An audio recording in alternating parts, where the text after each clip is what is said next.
শুভ বিকেল বন্ধুরা। আমি আছি আজকে পদ্মবিলের মাঝখানে।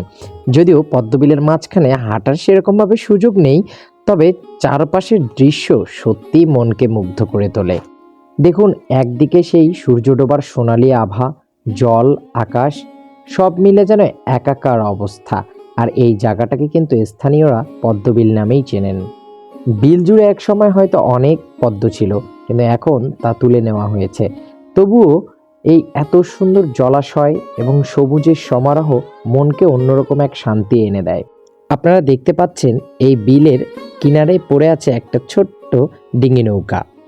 এই দৃশ্যটা সত্যি গ্রামীণ জীবনের এক শান্ত প্রতিচ্ছবি। আপনিও যদি আমার মতন এইরকম প্রাকৃতিক সৌন্দর্য অনুভব করতে চান, তাহলে অবশ্যই শহর ছেড়ে একবার গ্রামের দিকে চলে আসুন, খুবই ভালো লাগবে। আর আপনাদের গ্রাম কেমন লাগে এটা অবশ্যই আমাকে কমেন্ট করে জানাবেন। Bye bye.